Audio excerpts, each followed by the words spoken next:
नमस्कार दोस्तों, मैं रोहन शर्मा स्वागत करता हूं सभी का आपके अपने चैनल ज्योतिष एंड वास्तु में। कैसे हैं आप सभी? देश में और दुनिया में बड़ी अजीब सी स्थिति देखने को मिल रही है। कई सारे हादसे देखने को मिल रहे हैं।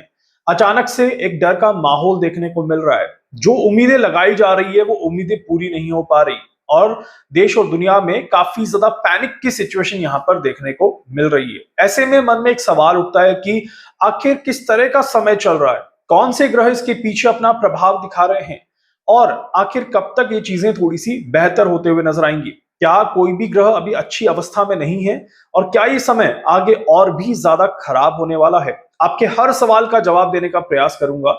अंत तक देखिएगा ताकि कोई भी चीज आपसे मिस ना हो जाए।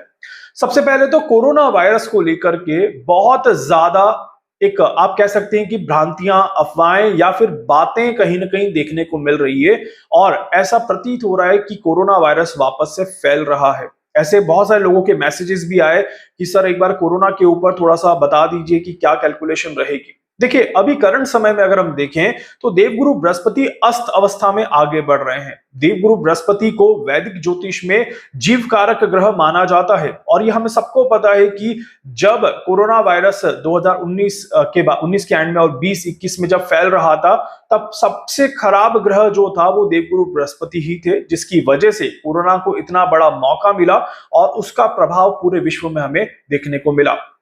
करंट समय में भी देवगुरु बृहस्पति अच्छी अवस्था में है, परंतु अच्छी अवस्था में होने के बावजूद थोड़ा सा अस्त अवस्था में आगे बढ़ रहे हैं। सूर्य के प्रभाव से ग्रसित हैं और सूर्य के प्रभाव से ग्रसित होने के कारण, देवगुरु बृहस्पति के निष्क्रिय होने के कारण कोरोना के केसेस या कोरोना की बातें कहीं ना कहीं थोड़ी सी आप कह सकते हैं कि तुल पकड़ रही है, जोर पकड़ रही है। अब सवाल ये उठता है कि क्या कोरोना वापस से आएगा, क्या पेंडेमिक बनेगी या कोई और वायरस हमें देखने को मिलेगा। देखिए, कुछ चीजें तो पहले से ही क्लियर है, जो मैंने आपको अपने पिछले वीडियोस में भी बार बार बताई है। इस बार का मौसम का सीजन जो है वो कुछ ऐसा रहेगा जिसमें बीमारियां आते हुए हमें नजर आएगी और इसी कारण से मौसमी बीमारियों का एक समय चल रहा है और कहीं ना कहीं कोरोना जो है वो आपके डेली रूटीन की जो मौसमी बीमारियां हैं, कोल्ड, कफ, फीवर, उसके साथ अपने आप को मर्ज करने की भी कोशिश कर रहा है। इस तरह की इक्वेशंस दिखाई देती हैं और इसी वजह से ये समय जो है ये कहीं ना कहीं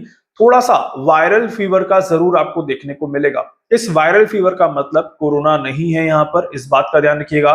कोई पेंडेमिक नहीं है यहाँ पर, इस बात का विशेष तौर पर ध्यान रखिएगा। तो इसीलिए इस समय में आप सभी को थोड़ा सा सुधार और थोड़ा सा अपने आप को बेहतर रखने की जरूरत है। अननेसेसरी बाहर ट्रैवल कम करें, बाहर का खाने से अपने आप को बचाएं और थोड़ा सा संयम यहाँ पर बरतना बहुत ज्यादा जरूरी है। ये संयम जो मैं बात कर रहा हूं स्पेशली, ये आपको 20 अगस्त तक थोड़ा ध्यान रख करके चलना है। 20 अगस्त तक थोड़े से केसेस आपको देखने को मिल सकते हैं जहां पर कुछ बातें हो सकती हैं, बट ये बहुत ज्यादा कोई बड़ी बीमारी और कोई बहुत बड़े पेंडेमिक का स्वरूप लेता हुआ नजर नहीं आएगा। इस तरह के योग यहाँ पर बनते हैं।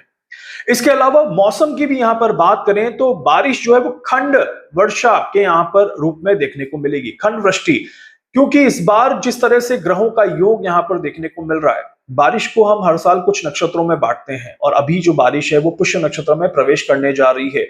पुष्य नक्षत्र की बारिश हमेशा अच्छी मानी जाती है। कहा जाता है कि पुष्य नक्षत्र की बारिश में एक खुशनुमा माहौल और मौसम हमें देखने को मिलता है। बट वहीं पर राहु और केतु का एक योग भी इस पुष्य नक्षत्र पर अपनी आंख गड़ा करके बैठा है। इस वजह से बारिश का जो ये सीजन है ये खंड वृष्टि में बदलता हुआ नजर आएगा। कुछ इलाकों पर बहुत अच्छी बारिश और कुछ इलाकों में काफी ज्यादा परेशानियां और सूखापन आपको देखने को जरूर मिलेगा। इस तरह के योग दिखाई देते हैं। इसीलिए कहीं ना कहीं आप देखिएगा लैंडस्लाइड्स की खबरें जो है वो आपको बार बार देखने को मिलेगी। जमीन का धंसना, जमीन का फिसलना और जमीन का खराब होना, फसलों का खराब होना, ये बिल्कुल यहां पर क्लियरली दिखाई देता है। यही बात हम सभी ने पिछले कई सारे वीडियोस में कही थी और उसके बाद बैक टू बैक आप देखिए आपको हर जगह पर इस तरह की खबरें देखने को मिलेंगी कि किस तरह से ग्रहों का प्रभाव जमीन के लिए बहुत अच्छा नहीं दिखाई देता और इसी वजह से जमीन में परेशानियां हमें देखने को मिल रही है। इसके अलावा यहां पर देखा जाए तो देवगुरु बृहस्पति अतिचारी गति के साथ आगे बढ़ रहे हैं। अब एक तरफ तो देवगुरु बृहस्पति सूर्य से ग्रसित हैं, दूसरी तरफ देवगुरु बृहस्पति अतिचारी गति के साथ आगे भी बढ़ रहे हैं और इसी कारण से देवगुरु बृहस्पति का जो प्रभाव है वो पूरी तरह से कंट्रोल में नहीं है, पूरी तरह से पॉजिटिव डायरेक्शन में नहीं है। और देवगुरु बृहस्पति का ये प्रभाव क्योंकि पॉजिटिव डायरेक्शन में नहीं है, इस वजह से विश्व में एक केओस जैसी इक्वेशन हमें यहां पर देखने को मिल रही है, जहां पर कोई ना कोई अनहोनी की घटनाएं हमें किसी न किसी देश के स्वरूप में देखने को जरूर मिल रही है। और यही एक बड़ा कारण है कि अमेरिका और ईरान के बीच में सीज फायर होने के बाद भी आप सभी को वापस से अमेरिका की तरफ से हमले देखने को मिले। और यह भी क्लियर है कि अमेरिका का डोमिनेंस हमें पूरे साल देखने को मिला। शुरुआत के समय में जनवरी से लेकर के जून जुलाई तक अभी भी अमेरिका का डोमिनेंस हमें देखने को मिल रहा है, और डेफिनेटली अमेरिका का डोमिनेंस थोड़ा समय अभी और रहेगा। 2025 के अंत में मैंने बहुत अच्छे से क्लियरली कहा था कि डॉलर का किसी भी तरह से अस्तित्व खत्म नहीं होने वाला है, डॉलर किसी भी तरह से समाप्त नहीं होने वाला है, अमेरिका की सुपर पावर किसी भी तरह से खत्म होने वाली नहीं है। और यही बात यहां पर दिखाई दे रही है। डॉलर हर दिन अपनी एक नई ऊंचाई छू रहा है, अमेरिका हर दिन अपना डोमिनेंस बना करके चल रहा है, और जनवरी से जुलाई तक बहुत क्लियर है कि अमेरिका ने जिस तरह से पूरे विश्व को अपने कंट्रोल में करके रखा है, अमेरिका इसी तरह की रणनीति के साथ आगे बढ़ता हुआ नजर आएगा। ऐसे में देवगुरु बृहस्पति अच्छी चाल में जैसे ही प्रवेश करेंगे वैसे ही चीजें थोड़ी सी बेहतर होते हुए नजर आएगी। पर ये हमें क्लियरली दिख रहा है कि देवगुरु बृहस्पति के पास समय बहुत कम है, अतिचारी गति में आपके पास समय बहुत कम है, और इस वजह से अच्छी चीजें करने का प्रयास भी बहुत कम ही देखने को मिलता है। और कहीं ना कहीं जल्दबाजी में चीजें जब होती हैं तो थोड़ी सी गलतियां भी हो जाती है। इस तरह के योग दिखाई देते हैं। अब आने वाला जो समय है, खासकर अगस्त से सितंबर का समय, देवगुरु बृहस्पति के पॉइंट ऑफ व्यू से देखा जाए तो थोड़ा सा सेंसिटिविटी दिखाई देती है स्पिरिचुअल लीडर्स के बीच में, या फिर आध्यात्मिक तौर पर ये समय जो है ये थोड़ा सा सेंसिटिव दिखाई देता है। इस वजह से ही कहीं ना कहीं कुछ आध्यात्मिक मुद्दे आपको देश में और दुनिया में उठते हुए नजर आएंगे। बड़े धर्म गुरुओं को कहीं ना कहीं नुकसान हो सकता है, इस तरह के योग दिखाई देते हैं।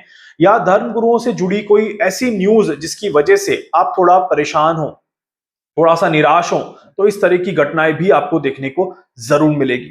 इसके अलावा यहां पर देखा जाए तो ये जो समय है ये राजनीतिक दबाव, राजनीतिक विवाद और राजनीतिक परिवर्तन को दर्शाता है। देवगुरु बृहस्पति की ये चाल आने वाले समय में किसी तरह के राजनीतिक परिवर्तन को जरूर इंडिकेट करती है। यह राजनीतिक परिवर्तन आपको भारत में देखने को मिल सकता है, और ये राजनीतिक परिवर्तन आपको यूरोपियन कंट्रीज में देखने को मिल सकता है। खासकर यूरोपियन कंट्रीज और एशिया के नॉर्थ में, एशिया के वेस्ट में इसका प्रभाव काफी ज्यादा दिखाई देता है। और इसी वजह से आप सभी देखेंगे कि आने वाला समय पॉलिटिकल स्ट्रक्चर में भी कोई ना कोई बदलाव यहां पर जरूर लेकर के आ रहा है। इसके अलावा महंगाई डेफिनेटली बढ़ते हुए नजर आती है। महंगाई के बढ़ने की वजह से आम जनता को परेशानी होगी, और आने वाले 2026 के इन महीनों में महंगाई की वजह से, दाम बढ़ने की वजह से, या चीजों की क्वालिटी अच्छी ना हो, इस वजह से आम जनता कहीं ना कहीं आक्रोश में रहेगी, परेशान रहेगी, और इसका सॉल्यूशन ढूंढने की कोशिश जरूर करेगी। परंतु कहीं ना कहीं सॉल्यूशन मिलता हुआ नजर नहीं आता, आसानी से सॉल्यूशन निकलता हुआ नजर नहीं आता। यही कहीं ना कहीं इस समय की विडंबना है। इस समय का आप कह सकते हैं कि एक प्रभाव है, जहां पर चीजें आपके सामने होते हुए भी आप उन चीजों पर अपना प्रभाव नहीं दिखा पाएंगे। इस तरह के योग दिखाई देते हैं। बहुत सारे लोगों ने सवाल पूछा था कि सीजेपी का जो ये आंदोलन चल रहा है इसका क्या कुछ होता हुआ दिखाई देता है। जब मैं सीजेपी की कैलकुलेशन कर रहा था पहले, तब भी मैंने कहा था कि जुलाई का महीना बहुत इंपॉर्टेंट है, कुछ बड़ा जुलाई में हो सकता है, और जुलाई का महीना डिसीजन मेकिंग महीना रहेगा सीजेपी के लिए। डेफिनेटली जो हमने कल मार्च देखा इनका, इसमें भी हमें कई सारी चीजें देखने को मिली, एंड मुझे लगता है कि अगर ये थोड़ा और कंटिन्यू हो जाएगा तो डेफिनेटली कुछ बड़े कदम इसमें उठाए जाएंगे। और बड़े कदम उठाने की वजह से आप देखेंगे कि स्टूडेंट्स के फेवर में कुछ चीजें आ सकती हैं। इस तरह के योग हैं, क्योंकि देवगुरु बृहस्पति यहां पर अच्छे जैसे ही होंगे, अस्त अवस्था से जैसे ही बाहर निकलेंगे। 12 अगस्त 2026 को देवगुरु बृहस्पति अस्त अवस्था से बाहर निकलेंगे, और उस समय पर एक माहौल जो बनेगा वो पॉजिटिव डायरेक्शन में इंडिकेट होता हुआ नजर आएगा। इसीलिए आने वाला समय भारत की सरकार के लिए बहुत ही ज्यादा महत्वपूर्ण समय है। और जिस तरह से मुझे दिखाई दे रहा है कि भारत की सरकार इस समय में कोई बड़ा ठोस कदम उठा सकती है, कुछ बड़े आप कह सकते हैं कि चालाकीपूर्ण कदम यहां पर उठाए जा सकते हैं, और भारत की सरकार अपने आप को ऊपर रखने की कोशिश करेगी। इस तरह के भी योग यहां पर बनते हैं। जो भी मैं चीजें बोल रहा हूं ये वैदिक ज्योतिष के ऊपर आधारित चीजें हैं, इसमें मेरा कोई पर्सनल एजेंडा नहीं है, इस बात का ध्यान रखिएगा। कमेंट बॉक्स में गलत कमेंट लिखने से थोड़ा सा बचिएगा। इसके अलावा यहां पर देखा जाए तो हमें पता है, कल हमने बात करी थी, सूर्य और मंगल अच्छी अवस्था में नहीं है, देवगुरु बृहस्पति थोड़े से कमजोर पड़ रहे हैं, राहु और केतु का प्रभाव भी अभी थोड़ा सा कमजोर है, और शनि भी यहां पर बहुत बड़े लेवल पे अपना प्रभाव नहीं दिखा पा रहे। इसी वजह से अभी देखिएगा आने वाले कुछ दिनों में मन थोड़ा सा अशांत रहेगा, और आगे का रास्ता, आपके अपने भविष्य का रास्ता देखने में आपको कहीं ना कहीं थोड़ी सी परेशानी जरूर देखने को मिलेगी। ऐसे में आप सभी को जल्दबाजी में कोई भी डिसीजन नहीं लेना है, जितना हो सके अपने आप को पेशेंस के साथ आगे बढ़ाएं, अपने आप को संयम के साथ आगे बढ़ाएं, ये आप सभी के लिए बहुत ही ज्यादा जरूरी है। इसके अलावा मैं और कई सारी कैलकुलेशंस कर रहा हूं, जिसके ऊपर मैं आप सभी को बताऊंगा कि आने वाला समय कितना खौफनाक, कितना डरावना या फिर कितना अच्छा जाता हुआ नजर आएगा, क्योंकि बहुत सारे लोग जो हैं वो डर के माहौल में अपने आप को लेकर के चल रहे हैं। ऐसे में सही कैलकुलेशन करना और सही जानकारी देना एक बहुत बड़ी जिम्मेदारी है, इसीलिए जितना टाइम लगे और सही जानकारी आपको दे पाऊं, उतनी ही कोशिश मैं यहाँ पर कर रहा हूं। इसके अलावा अगर आप हैदराबाद से हैं या बैंगलोर से हैं और मुझसे मिलना चाहते हैं, तो आपको स्क्रीन पर डिटेल्स मिल रही होंगी, डेट्स की डिटेल्स आपको मिल चुकी हैं, तो मुझे व्हाट्सएप पर मैसेज कर दीजिएगा अगर आप हैदराबाद या बैंगलोर में हैं और अपनी लाइफ को सही दिशा में आगे बढ़ाना चाहते हैं और मिलना चाहते हैं, तो डेफिनेटली आप अपॉइंटमेंट बुक कर सकते हैं। इसके अलावा कोई डाउट है, कोई सवाल है, कुछ पूछना चाहते हैं, जानना चाहते हैं अपने बारे में, कुछ भी समझना चाहते हैं, आप मुझसे संपर्क कर सकते हैं। मैं पूरी पूरी कोशिश करूंगा आप सभी की हर संभव मदद यहाँ पर कर सकूं। वीडियो को लाइक कर दीजिएगा, चैनल को सब्सक्राइब कर दीजिएगा, बेल आइकन पे जरूर से क्लिक करिएगा, जहां जहां शेयर कर सकते हैं शेयर कर दीजिएगा। धन्यवाद।